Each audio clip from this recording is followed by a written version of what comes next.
بسم الله الرحمن الرحيم. السلام عليكم ورحمة الله وبركاته.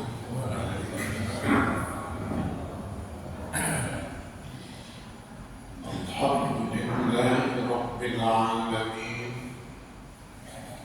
والصلاة والسلام على أشرف الأنبياء والمرسلين وعلى آله وصحبه أجمعين. Teman-teman sekalian, marilah sama-sama kita mengucapkan puji dan syukur kita kehadirat Allah Subhanahu wa Ta'ala yang telah melimpahkan nikmatnya kepada kita bersama berupa nikmat iman dan Islam. Selanjutnya salawat beserta salam sama-sama kita ucapkan kepada Muhammad Rasulullah sallallahu alaihi wasallam. Ya terhormat Bapak-bapak dan ibu-ibu, terutama sekali orang-orang tua kami yang hadir pada kesempatan pagi yang berbahagia ini. Saudara-saudara saya pengurus PKN yang hadir, dan mungkin ada para ustaz.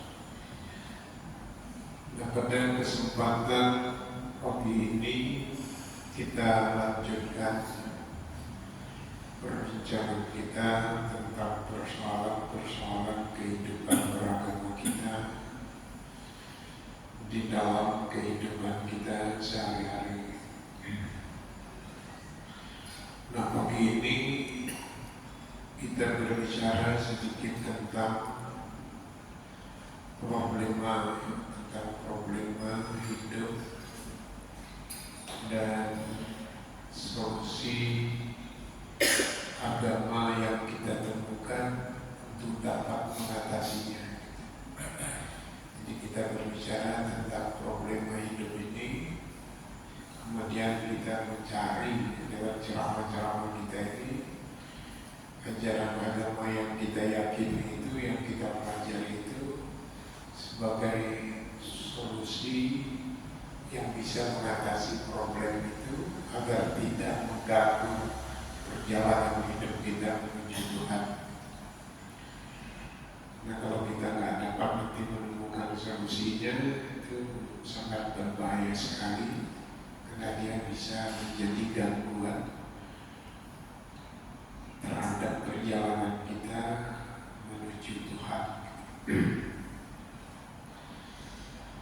Nah, kalau kita perhatikan berdasarkan penelitian para ahli, tapi saya nggak bisa sebutkan gitu, tapi lewat bacaan yang saya baca gitu. Jika ada satu kata yang bisa kita ungkapkan yang dapat mewakili problem hidup ini yang sama kita rasakan, itu sebenarnya adalah pada kata tekanan kita dalam menjalankan hidup ini.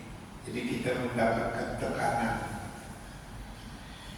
Jadi nggak ada satupun orang yang bebas katanya dari tekanan dalam menjalankan kehidupan ini. Dari orang paling bawah sampai paling atas. Jadi kalau di permukaan kita melihat gitu lewat indera kita saja, mungkin kita bisa, wah ini orang susah, wah ini orang senang.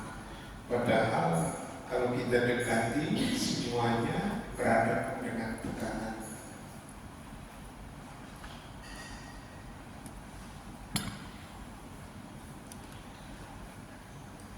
Terima kasih. Nah, apa misalnya tekanan dalam kehidupan kita ini? Jadi kalau kita perhatikan orang jadi dosen, kemudian sampai bidang akademis itu mengantarkan dia sampai kepada profesor Tapi dia ini juga berjalan pada satu aturan, begitu adinda yang menguasai bidang pendidikan. Nah, saya baru semalam ketemu dengan teman-teman yang doktor, yang profesor, dan semua diskusi. Apa tekanannya bukan orang yang terdekat, tapi tekanan dalam kehidupan yang dia jalani itu nanti sudah selesai sampai profesor. Jadi ada aturan lagi untuk memperbaiki kembali administrasi. Jadi tolong kumpulkan balik ijazah, piagam-piagam. Apa kata teman saya? Kalau udah stresnya harus diambil berkas ini cepat. Ada 3 kali aku mencari setahun gak dapat. Jadi 3 malam dia membuka berkas itu tak dapat. Aku yakin ada gitu, tapi karena stres ditekan oleh problem itu mau cepat, kalau tidak nanti ini bisa terhambat, ada persoalan yang merugikan kita kalau tadi urus ini gitu. Jadi ini tertekan. Selesai. Nah, kalau kita nanti dengan ekonomi, kesusahan ekonomi gitu, udah bisa makan hari ini, tapi kira-kira seminggu lagi ini apa gitu. Jadi tertekan dengan kehidupan yang kita. Jadi nggak ada orang yang bebas. Adanya orang nanti yang datang kepada satu kelompok, pada kelompok itu dia paling tertinggi gitu, nampaknya bergaya gitu. Nanti begitu dia balik kepada atasnya, udah agak payah dia bertingkah gitu. Tadi dia naik baru, sekarang udah ngaku gitu, tertekan gitu. Jadi ini nggak mudah ada ini. Nah, persoalannya saya nggak akan contohkan yang banyak-banyak kali itu, tapi satu kata tadi aja gitu. Satu kata itu adalah sebenarnya tekanan kehidupan yang kita hadapi inilah yang menjadi problem besar yang bisa menghambat kita mulus menuju pertemuan dengan Tuhan itu. Jadi karena Tuhan yang mau ditemui, tentu solusi yang harus bisa memuluskan ini jalan ya Tuhan. Kalau perjalanan kita dari akademis, dari SD sampai ke profesor itu sebenarnya seluruh persoalan yang ada dalam perjalanan itu kalau bukan jalan Tuhan itu jadi problem semua.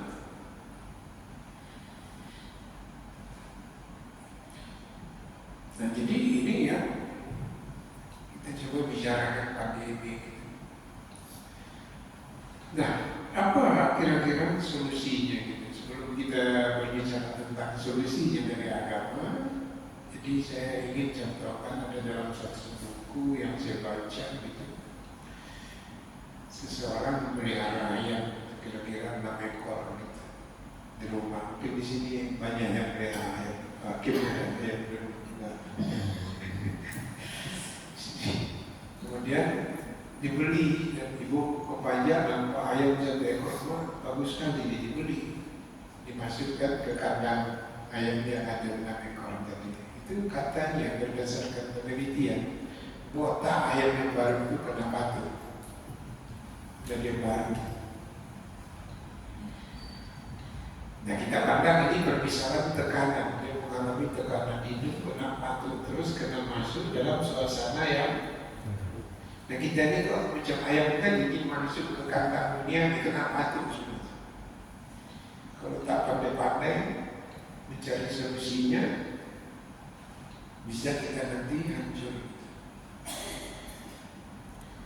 Tapi yang menarik dalam penelitian itu saya perhatikan, besoknya itu udah ada amat dia, udah tumbuh balik dulu kepalanya, udah bisa akrab. Tadi 6 sekarang 7. Besok ibu banyak nampak pula 1 lagi. Ibu beli, masukkan lagi. Yang paling anehnya yang semalam kena batu itu itulah yang paling mengantap. Coba bayangkan.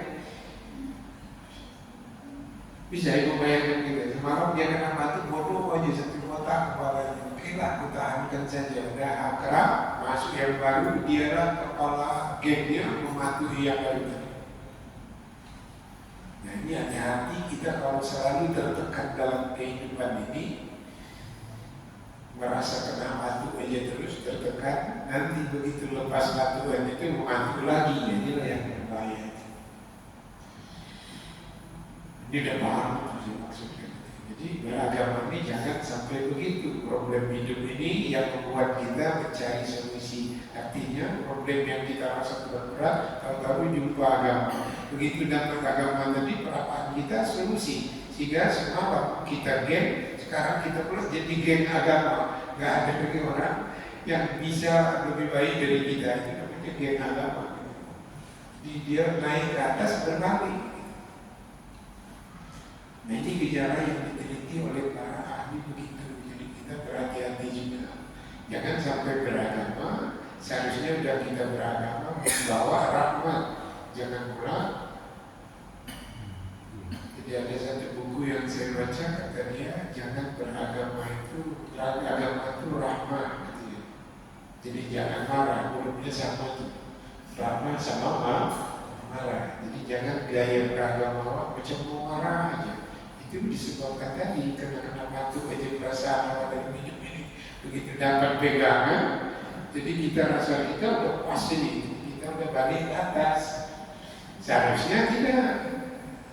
Rasulullah itu mencontohkan tidak begitu. Orang yang membantu dia, begitu dia lepas dari patokan, dia patung sakit rasanya. Aduh sakitnya. Begitu masuk yang baru dia menangkan jangan. Yang kena batu semalam seharusnya mengamankan yang kena ini, jangan membantu tidak rahmat. Jadi akhirnya yang satu berpengalaman buruk karena mencari solusi atas nama Tuhan kasih sayang, dia yang kena batu tidak menjadi pemimpin mematuhi orang pula, tapi dialah yang mengarahkan hidup ini penuh rahmat dan kasih sayang. Nabi itu coba dia dicaci, dia dihina, dia apa sampai hari ini. Kenapa jadi persoalan besar lagi gitu? Karena ini udah diteliti ya begitu. Nah kira-kira paham maksud contoh ini, Pak? Yang maksud saya hidup ini jangan ketertekanan kita itu membuat nanti feedback kita tampil. Jadi kalau tertekan ya bukan. Tapi ketertekanan itu ini problem hidup yang kita cari solusinya dari Allah yang memberi dunia ini fasilitas itu, yang menghidupkan kita dan memberi tenaga dan seluruh perangkat untuk hidup. Maka pada dialah kita mencari solusi agar problem dunia ini yang selalu kita terasa tertekan sampai stres bisa kembali menyenangkan. Ini kira-kira yang sedang tertekan atau yang sudah enggak lagi? Yang ngaji-ngaji ini ada lagi terasa hidup di tertekanannya atau udah aman? Jangan main-main, kita ngaji ini berustad tuh. Saya pengalaman jadi ustad udah 46 tahun. Jangan dipikir ustad itu datang senang aja. Ada yang kadang-kadang malas ya mengaji, udah tertekan dan bisa menjemaah. Macam ceramah dalam TV aja, kalau siapa dia tahu satu menyambut tengok sadar. Jadi itu kan tertekan gitu kan. Dari masalah nak pergi kan, kalau lama berusaha kita pergi nanti tak dapat amplop berusaha. Tertekan tapi pergi juga kita mengarah amplop. Mana sampai ke Tuhan kan? Ya udah enggak dapatnya tidak, ketika aku dapat amplop, itulah ayat yang kena batu tadi. Jadi enggak mudah. Ini gimana pun ada juga yang gitu. Duduknya, tapi dia tertekan, dia tak cocok aja rasanya. Tapi dia tunggu juga mana jemaahnya itu Allah yang tahu, sama dia mana perlu kita tahu. Nah ini kan problem besar kalau kita tidak selesaikan. Nah ada satu lagi buku yang saya baca penelitiannya itu sederhana aja. Apa kata dia? Ada satu perusahaan yang berhasil 80% pelanggan itu betul-betul bagus, 80% dengan pelayanan yang bagus, 20% komplain aja. Tapi justru ditelitinya yang komplain ini, yang 20 ini, supaya habis-habis dia kenapa komplain bu? Akhirnya presentasi naiknya dari 80% yang bagus ini dikit lagi. Tahu-tahu ada profesor lagi bilang nggak begitu caranya. Kalau kalian 80% baik, 20% yang tidak baik, yang terus dia kembangkan yang baik ini. Kalau sekarang pelayanan dia 20, ini yang 80 udah baik, layani dia sampai ke tingkat 10. Jadi artinya lebih naik lagi, atau kalau naik ke atas dia layani semalam 10, kita layani di 20. Jadi yang udah baik layani itu yang bagus-bagus, akhirnya besoknya diteliti yang 20 komplit udah hilang 10. Karena ini makin baik, yang baik ini makin baik, yang buruk ini makin pindah kepada baik. Kita tidak ada baik mengerjakan yang buruk ini ditentang macam ayam tadi, begitu dia masuk ditendang kita. Nah jadi ini yang rasa itu tidak. Ini macam kita ini santai ini, dia udah bisa tak lagi kena jatuh dan tidak menjatuh macam ayam tadi, santai aja terus tingkatkan. Akhirnya inilah sebenarnya yang menjadi rahmat itu. Begitu siap mengaji, Bapak Ibu duduk bersarapan bersama, besok berlomba lagi untuk mengantarkan uang beli tempenya. Begitu bulan depan makan lagi bersama. Jadi itu dilayani terus bagus-bagus. Nanti habis semua. Yang 20% itu nanti akan. Kenapa? Karena memang itu tadi yang macam tadi. Nah, masuk satu dia akan start. Jadi itu maksudnya di jiwa, maksud saya yang benar-benar mungkin bisa lebih kurang pas, tapi bisa nanti pas-paskan begitu kira-kira contohnya. Kita yang ceramah itu nggak para ahli kan ini. Nah itu kira-kira gambarannya. Jadi apa sebenarnya solusi untuk mengatasi ini? Yang pertama kata Allah, saya mengatakan kata Allah itu karena saya baca literaturnya itu rujukannya Quran dan Sunnah, tapi menyampaikannya karena dalam kehidupan saya pindahkan. Ada orang tidak, ayat itulah yang dibahasnya, hadis itu dibahasnya, dijelaskannya. Saya tidak, saya baca ayatnya, baca hadisnya, oh ini untuk kehidupannya itu yang saya sampaikan. Karena saya bukan ahli tafsir, bukan ahli hadis, jadi otoritasnya nggak ada. Tapi rujukan tetap Al-Quran dan hadis, itu etik kalau di akademis begitu. Sebenarnya kalau tafsir mau diajar, nggak boleh sama saya belum nggak sampai dokter tafsir. Karena dokter tafsir itu yang punya otoritas ngajar tafsir. Karena di tafsir menafsirkan Quran itu nggak bisa sembarang guru mau mengajar tafsir kalau dalam kode etik akademis. Nah yang pertama adalah tujuan. Bahasa kita namanya ghayah, tujuan. Ya. Jadi ini yang harus. Jadi orang banyak sebenarnya tadi terjatuh ya, atau tertindas oleh kehidupan ini karena dia dalam perjalanan menuju Tuhan itu gak jelas tujuannya.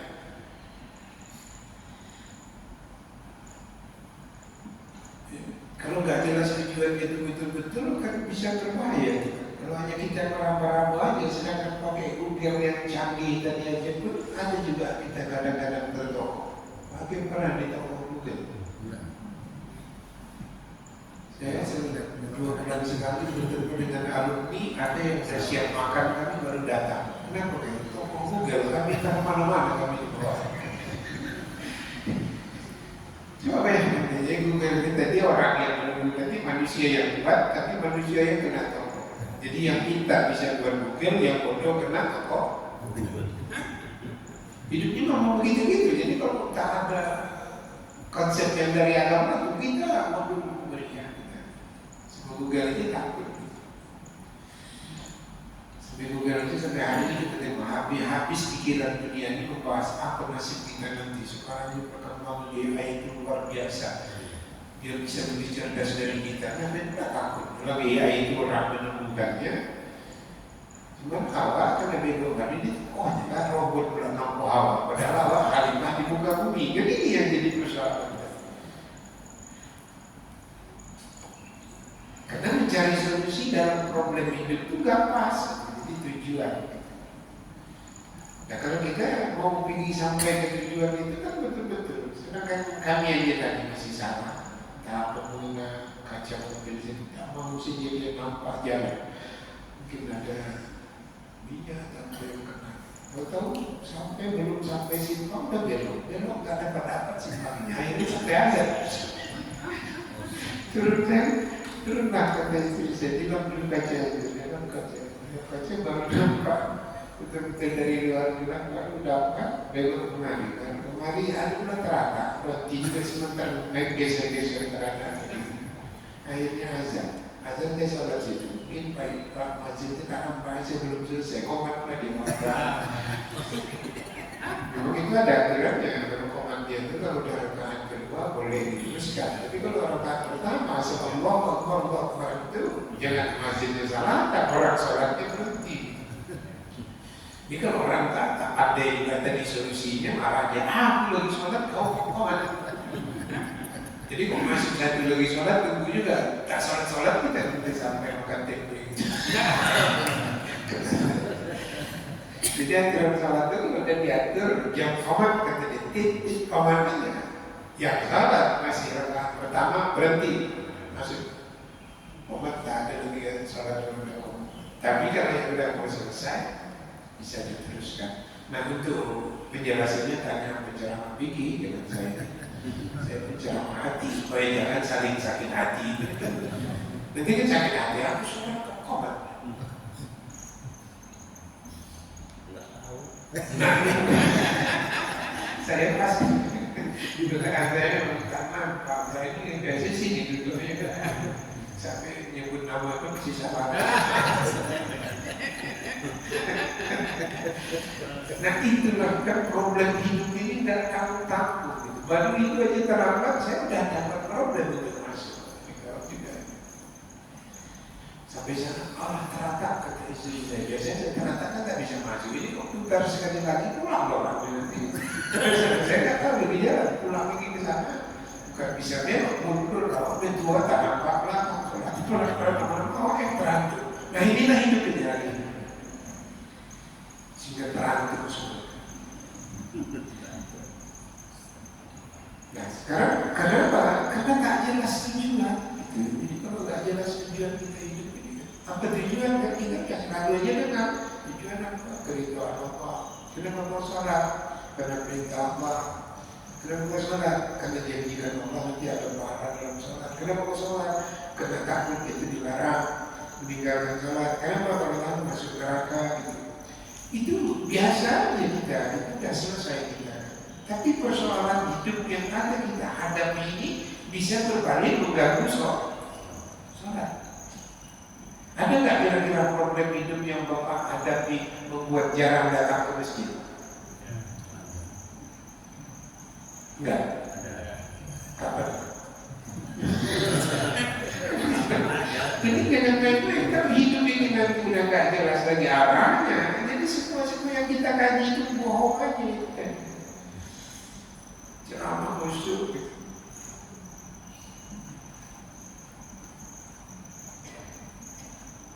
Pernah pengalaman saya ke salah itu. Judulnya itu betul-betul khusus disampaikan Ustaz itu. Tahu-tahu dia sholat 5 rakaat. Dia ceramah khusus. Tapi dia habis sholat 5 rakaat. Kami duduk semua dia makin lagi. Jadi problem-problem yang ada dalam hidup kita ini membuat itu galau. Jadi santai aja, beragam itu problema hidupnya dia yang ditengok-tengok. Jadi sholat itu sederhana saja, tapi sholat sederhana tak terganggu oleh problem.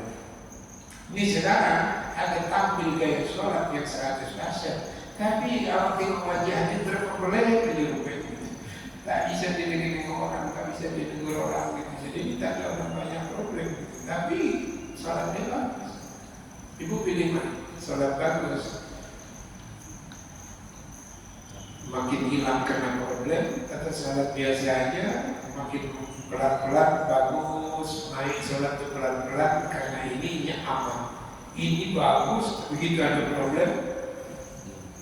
Nah, jadi saya lebih pilih kita terjemahkanlah agama itu dalam kehidupan kita sehingga kita membuat tenteram yang selama hari ini kita udah naik ke atas itu tidak terganggu oleh problem hidup ini.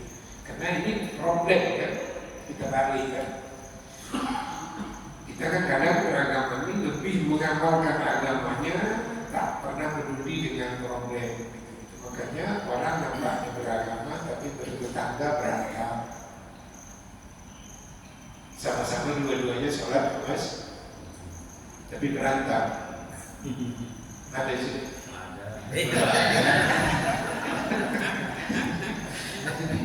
Nah ini kan tidak mudah. Jadi kalau kita tujuan ini tidak berubah, jadi tujuan kita keridhaan Tuhan saja. Jadi sepanjang Allah itu jalan, jadi nggak usah tegang. Itu kalau dalam konsep hati yang artinya kita beramal, amal kita itu didasari dari dia dalam dan luar.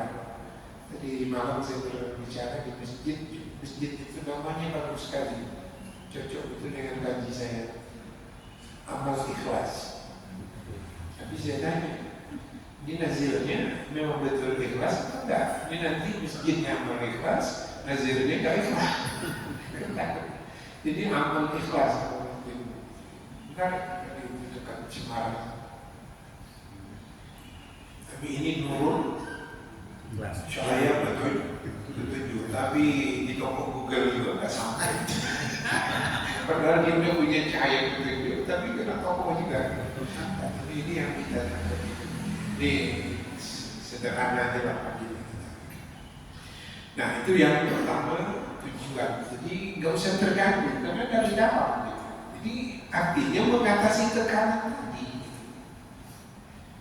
Coba macam saya tadi, kalau nggak pandai saya ini kan saya ngajar udah 20 tahun, saya rasa nggak ada nih yang tahu gaji jadi yang dapat dari saya.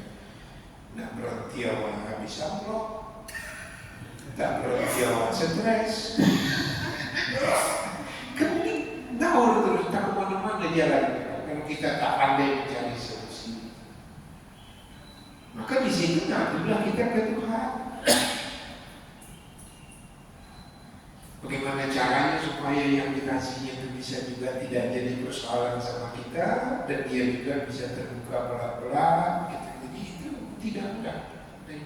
Jadi itu yang bisa mengatasinya kalau yang dituju itu jelas. Jadi gangguan ini nggak malah terhambat kami karena kita ada tujuan. Jadi nggak sempat kan gini Pak. Kalau Bapak ada orang kita mencerita maaf nanti kita sambung lagi. Aku ada baru.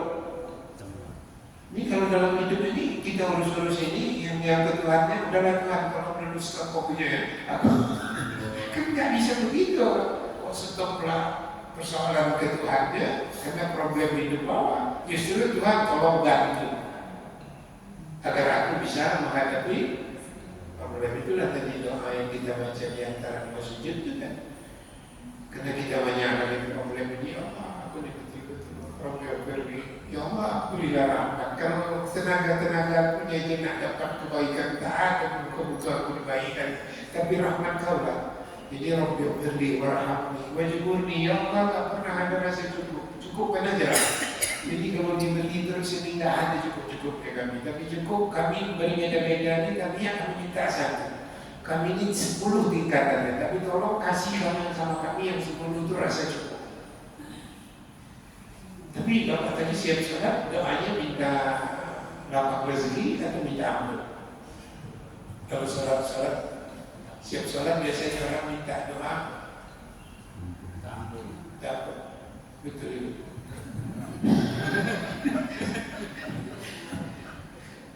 Kalau sholat aja minta sholat, tapi hajat apa yang diminta? Sholat. Dan nanti tadi ulama pikir jangan pernah berhenti sholat aja, bukan itu maksud saya. Awalnya saya dekat dengan Tuhan minta, kalau bisa ini udah dikasih Tuhan. kurang berbahaya. Jadi kalau orang tak minum, bisa nggak mati itu kalau sebulan tidak minum? Bismillahirrahmanirrahim. Nampaknya air di tengah menjadi baik. Tapi kalau tak ada masuk sebulan ini jalan kaki saya mati ya. Bismillahirrahmanirrahim. Jadi dunia yang membuat kita dapat akhirat karena bersyukur. Ini dekat dengan Allah, minta dunia, udah dapat dunia mendaki.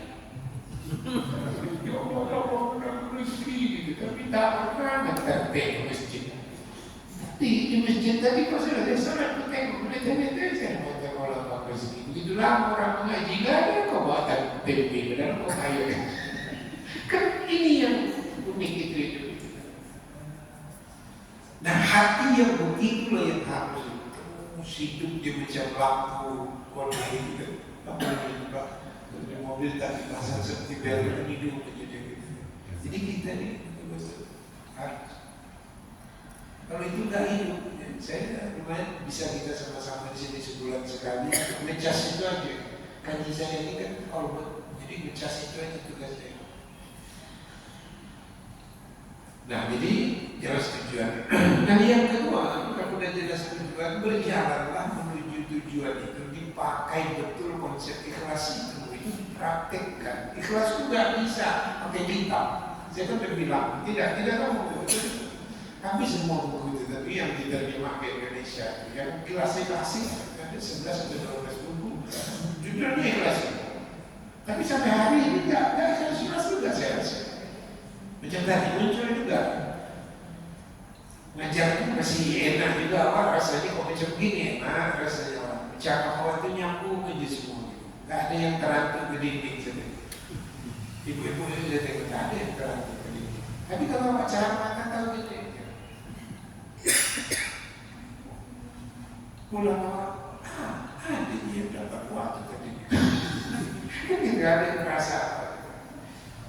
Jadi kan itu tidak mudah.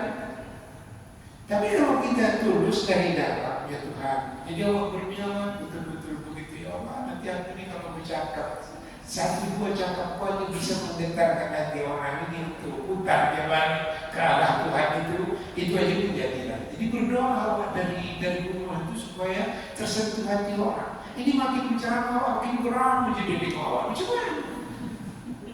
Di jemaah bisa nggak terjadi? Dia bertahan buat geram menjadi. Kalau bisa aku usulkan nanti itu sama Nazir supaya ditukar. Itu jangan menganggap yang itu dakwah benar. Koreksi lah. Itu hati nanti bisa kita ajar. Kalau terjadi, tapi tak mungkin itu terjadi. Tapi kan ngaji hati kan harus dibongkar rahasia hati, asrar namanya. Kalau kita orang kita seperti kan gitu, ada secara asrar gitu. Kalau jalan itu menjelang meninggal, itu buku dia yang paling top ditulis rahasia yang dalam hati itu kita dengan Allah yang tahu gitu. Nah jadi keikhlasan kita, ikhlas sudah kita kaji bukan? Kemudian saya contohkan malam itu kan ada tetangga minjam karpet bikin acara, padahal karpet itu setengah mati, belinya dari Makkah. Berian yang membayar karbunya disimpan lagi, orang nyimpan karpet itu kan ada yang paling pandai dia memelihara hartanya, digulung kemudian dikasih lagi plastik naikkan ke atas. Datang kawan tadi minjam di bawah pulang basah sedang benar-benar tak tahu jadi kita buka tadi plastik masa karpetnya Ibu kira-kira ada nggak tertekan? Kamu lagi, jadi baru satu karpet, duit awak yang beli, awak yang membawanya, awak menjaganya, baru masuk aja dia ke hidup sosial sedikit, udah awak ditekannya, macam tergulung karpet tadi. Baru dia merasa hati awak udah diputar bikin karpet. Ini tidak mudah. Kenapa saya tahu? Karena saya ada karpet saya. Karena saya sebentar itu ada acara pulang basah setengah. Kedatangan dia bawa anak, masuk anak, diambilnya, aku cucunya, kemudian diletakkannya, disemprot-semprotkannya, mau ada anak orang. Tak ditambah pulang kabin yang bukan main 20 kilo, jemur itu bukan tahu. Pernah nggak ya? Atau saya dia pernah? Ini namanya hidup. Ya sudah bisa ikhlas kan? Besok kira-kira udah dijemur, udah di kedua semuanya, ibu buat lagi macam tadi, datang begini, assalamualaikum. Nah ini namanya tekanan hidup itu. Jadi kita dipatok terus ya. Jadi kalau kita tadi berpengalaman dengan dipatok begitu, kita gak cari solusi dari Tuhan, pasti kita patok dia tak ada. Kita bisa, minta maaf saya gak bisa lagi minjam, itu kan patok. Dan tak mau ada kan?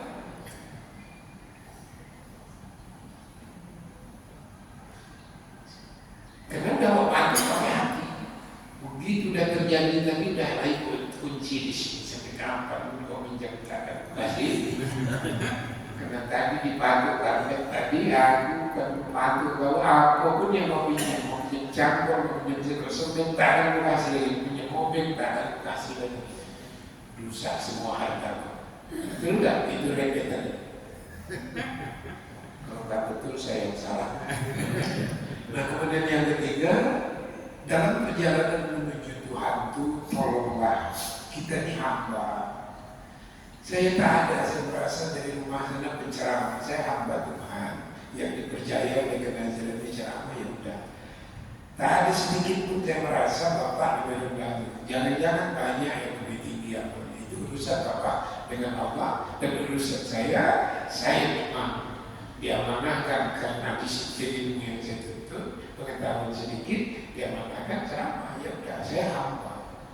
Yang saya ceramah ini juga hamba, jadi tidak ada Bapak kepala bidang, Bapak kepala ini tidak ada, ini hamba Allah semua. Nanti Bapak kepala sekolah, Bapak yayasan tidak ada, masjid tidak ada yayasan, tidak ada kepala sekolah. Untuk Bapak ibu orang tua, anak-anak kita aja.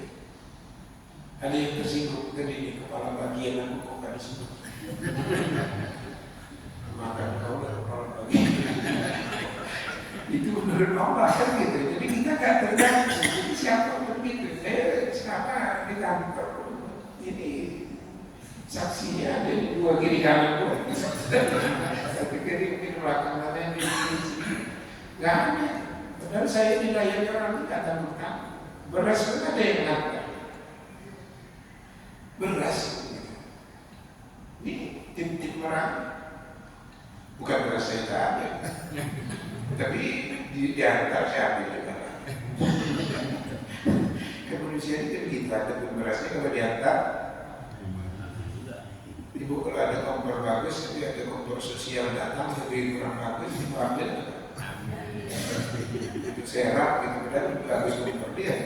Kompor bantuan sosial jadi untuk orang yang di bawah sosial, tapi dia lebih cantik kompor. Ambil juga supaya dua kompornya. Bukan minta maaf, ini mungkin untuk orang-orang yang tahu, harusnya gitu. Itu kalau orang tahu dia apa, ini tidak, dia udah menjadi Firaun gitu. Dia mau jadi korut gitu kan gitu bawaan kita kalau lupa kita apa. Nah baru yang terakhir adalah sadar apapun yang kita buat pasti ada kurangnya. Jangan overdosis. Maka Allah mengatakan seimbang. Rasulullah Ar-Rahman itu semua berbicara tentang keseimbangan. Seperti Rasulullah Ar-Rahman dalam dua ayat lebih itu tidak tahu maknanya itu. Ar-Rahman, Bismillahirrahmanirrahim, Ar-Rahman. Jadi tidak tahu. Semua keseimbangan. Sampai mikirkan keseimbangan itu makan. Kalau makan dengan keluarga kan harus seimbang. Kalau masuk aja makan tak keluar itu mati itu sebenarnya. Walaupun banyak ini makan. Itu ya kan jangan berebut makan.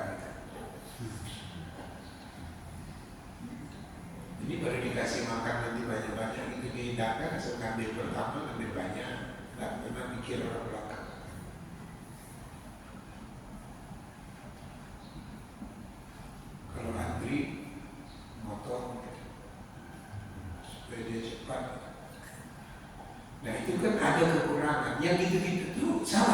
memang itulah kita, model kita memang begitu. Jadi itu nggak usah dirisau-risaukan kali, nggak usah dihakim-hakimi kali. Jadi kalau ada kira-kira yang dia makan ayamnya 2 potong, dia ya udah makan 2 potong. Kalau tak dapat ya udah rezeki itu, udah gitu kan. Ini nanti ini jangan undangan ini kalau ngambil 2. Itu yang kena atur tadi, gitu kan. Pandai mencari solusi dengan Tuhan. Kalau dia ambil 2 kan dia itu urusan dia. Kita belakang kanan dia udah puas sok tadi siram-siram. Udah ambil kasih uang. Tadi ibu bawa 100.000 mau sedekah, tapi untuk makan dapat puas sok aja potong pula 50. Jadi solusinya nggak ada yang ke Tuhan. Itu garong ini. Padahal semuanya ada kekurangan. Orang buat acara itu ada kekurangan, yang datang itu juga ada kekurangan. Itu hamba Allah, jangan dicaci-caci. Gak ada hak kau untuk caci-caci. Kalau dia makan ambil 2, itu dia hamba Allah yang mau ambil 2. Kau tak dapat, gak usah mengeluh-ngeluh. Kau hamba Allah yang tak dapat, bersabar. Yang dapat mungkin dia hari ini panggil dia untuk memperbaiki gizi, dia ambil 2, ya udah gak apa-apa. Besok kuat ya. Yang ini lemah sikit kalau udah banyak kali makan. Ini tidak semuanya dihitung dengan jalur kita. Udah bawa nanti aku mau kasih 100.000. Tahu-tahu sampai ke sana nggak ada lagi. Tengok di sini kuat, tengok di sini kuat, tengok di sini kuat. Nah, dalam 50 aja. 50 aja udah banyak daging. Ini tak ada puasa. Jadi itu solusi apa? Inilah solusi yang terus membuat kita tertekan. Maka carilah jalan keluar, tetapkan tujuan, ikhlas berjalan menuju tujuan, sadarlah bahwa yang berjalan menuju tujuan Allah itu kita hamba, dan dalam perjalanan kita penuh kekurangan, perbaiki terus. Insya Allah semua yang hadir ini akan masuk ke surga itu. Amin ya rabbal alamin. Billahi taufiq wal hidayah. Assalamualaikum warahmatullahi wabarakatuh. Ciri khas kita sudah sampai surga, gak ada ceramah. Selesai. Nah, kalau nak tanya silakan. Kalau mau makan, tidak, kita berdoa. Ada yang mau ditanya?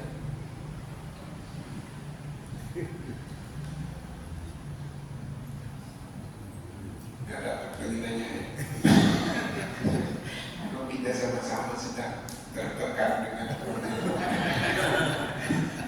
cuman saya ingatkan contohnya besar pagi ini. Kalau tertekan, lepas dari tertekan jangan mati lagi. Itu aja pesan yang bisa dibawa. Jadi kenapa? Karena nggak ada rasa itu tertekan. Dia asal lepas memaafkan. Mau dilumpat orang dia pakai pedang. Begitu pedang orang jatuh, udah. Padahal orang udah mau bunuh dia gitu. Harusnya gitu. Ali bin Abi Thalib itu begitu dia mau memotong orang dalam perang, begitu pas. Tapi itu kata orang nggak jadi. Ditanya mungkin orang itu, kenapa tak tahu kepasangan? Padahal kita udah perang. Aku perang karena Tuhan. Tapi kau udah tadi naik emosi. Takut aku memotong kau pakai emosi. Jadi pakai emosi aja awak tahan. Takut awak tindakan awak salah. Itu nggak mudah. Tanya istri saya belum bisa. Ceramah nanti masih pulang bilang ceramah mantap kali, aku menderita terus. Maka kadang-kadang takut juga sekali-sekali kita nggak dia. Karena kalau pulang itu banyak yang dikoreksi. Kenapa kan punya kelemahan? Ceramah itu 100, kalau menampilkannya tadi nanti 40, 50. Tapi itu nggak usah dirisaukan, memang itulah. Siapa pula ada yang saya kesalahan, tapi yang saya merasa salah. Karena konsep saya begitu. Yang terakhir jangan merasa full, pasti ada kekurangan. Ini yang datang-datang udah ketentengan aja, merasa cukup. Maka awak kalau pindah rumah, begitu bangun rumah, apapun kehebatan kita, hati-hati. Kita kadang punya mobil, punya pekerjaan, tapi lupa beli cangkok. Kalau yang cangkok sama siapa yang ada selalu cangkok? Orang kaya itu mau susah. Tapi kalau awak yang susah sakit, cepat ke rumah sakit, di mana yang ada mobil? Jadi jangan pulang begitu datang orang kaya pinjam 1 miliar, mobil bisa dibeli. Jangan kalau nggak bisa, bukan dia bersyukur. Alhamdulillah, ya Allah, cakul pula yang buat aku bisa kaya orang kaya. Sehingga besok awak sakit, pinjam mobil dia ada jalurnya karena cangkul awak pernah pinjam. Ya udah, bila topik berikutnya. Bismillahirrahmanirrahim. Alhamdulillahirabbil alamin wassalatu wassalamu ala asyrafil anbiya'i wal mursalin wa ala